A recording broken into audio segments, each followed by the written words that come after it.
Assalamualaikum warahmatullahi wabarakatuh. Selamat pagi semuanya. Perkenalkan, saya Bening Francisca Ayu dengan NPM 242010309 dari Rombel K2.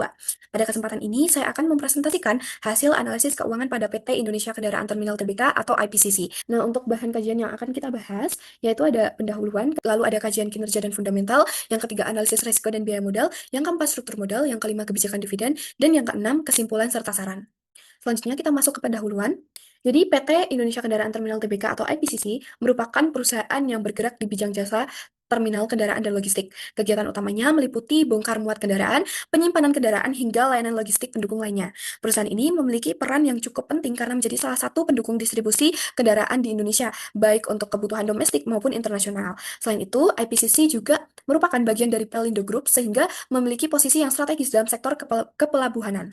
Nah, di sini berdasarkan struktur kepemilikan saham IPCC pada tahun 2023 dan 2024, mayoritas saham itu masih dimiliki oleh PT Pelindo Multi Terminal, yaitu sebesar 71,28%, lalu dari PT Multi Terminal Indonesia sebesar 0,72%, dan sisanya itu dari masyarakat umum atau publik, yaitu sebesar 28%. Lalu kita masuk ke kajian kinerja dan fundamental. Pada modal kerja dan penciptaan nilai, di sini ditampilkan beberapa indikator yang digunakan untuk menilai kemampuan perusahaan dalam menciptakan nilai. Di sini dapat dilihat bahwa NOWC dan juga TOC itu mengalami peningkatan pada tahun 2024. Nah, hal ini tuh menunjukkan bahwa perusahaan itu memiliki modal kerja operasional yang lebih besar untuk mendukung aktivitas bisnisnya. Kemudian, NOPAT di sini juga meningkat pada tahun 2024, yang berarti laba operasional setelah pajak yang dihasilkan perusahaan itu semakin membaik. Nah, sementara itu pada MVA dan juga EVA di sini mengalami sedikit penurunan. Namun, menurut saya pribadi, kondisi ini tuh masih cukup baik karena perusahaan tetap mampu menghasilkan nilai tambah ekonomi. Dengan kata lain, meskipun terjadi penurunan, perusahaan tuh masih mampu memberikan manfaat bagi investor setelah memperhitungkan biaya modal yang digunakan. Baik, selanjutnya masuk ke analisis rasio keuangan. Pada rasio profitabilitas, nilai BEP, ROI, ROE itu mengalami peningkatan. Nah, hal ini tuh menunjukkan bahwa kemampuan perusahaan dalam menghasilkan laba dari aset maupun modal sendiri itu semakin baik pada tahun 2024. Nah, namun di sini terdapat penurunan pada operating profit margin atau OPM. Kemudian pada rasio aktivitas mengalami kenaikan, artinya perusahaan semakin efektif dalam mengelola piutang dan memanfaatkan aset tetap untuk menghasilkan pendapatan. Sedangkan dari sisi likuiditas meningkat cukup signifikan. Nah, hal ini tuh menunjukkan bahwa perusahaan berada dalam kondisi keuangan yang sangat liquid dan memiliki kemampuan yang baik untuk memenuhi kewajiban jangka pendeknya. Nah, pada analisis risiko dan biaya modal, indikator utama yang digunakan adalah beta perusahaan, cost of equity, dan juga PACC.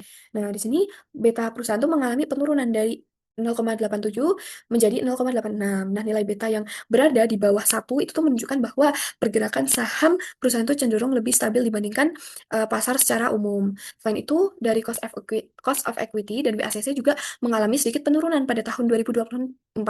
Nah, kondisi ini tuh menunjukkan bahwa biaya yang harus dikeluarkan perusahaan itu untuk memperoleh pendanaan menjadi lebih rendah. Untuk mengetahui apakah perusahaan itu berhasil menciptakan nilai, kita bisa membandingkan antara ROIC dengan BACC. Nah, pada tahun 2023 maupun 2024, nilai ROIC itu tuh masih berada di atas BACC. Artinya, tingkat pengembalian investasi yang diperoleh perusahaan itu lebih besar dibandingkan biaya modal yang harus ditanggung. Selanjutnya kita masuk ke struktur modal. Nah, pada struktur modal, debt to capital rasio, itu meningkat dari 22,71% pada tahun 2023 menjadi 23,31% pada tahun 2024. Nah, walaupun mengalami kenaikan, rasio ini tuh masih tergolong rendah karena sebagian besar sumber pendanaan perusahaan itu berasal dari ekuitas. Nah, hal ini tuh menunjukkan bahwa perusahaan tidak terlalu bergantung pada utang dalam menjalankan operasional maupun ekspansi bisnisnya. Selanjutnya, kita masuk ke kebijakan dividen. Nah, di sini IPCC itu secara konsisten membagikan dividen kepada para pemegang saham.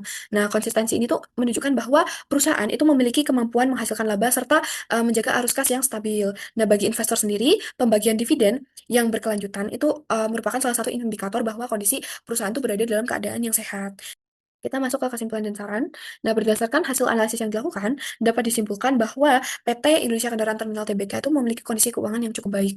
Hal ini tuh bisa terlihat dari resiko sistematis yang relatif rendah, kemampuan menghasilkan pengembalian investasi yang melebihi biaya modal, struktur modal yang sehat, serta kebijakan dividen yang konsisten.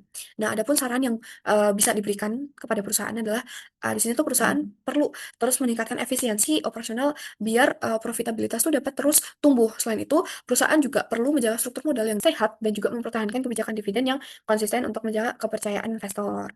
Demikian presentasi yang dapat saya sampaikan. Terima kasih atas perhatian teman-teman semuanya. Sekian dari saya. Wassalamualaikum warahmatullahi wabarakatuh.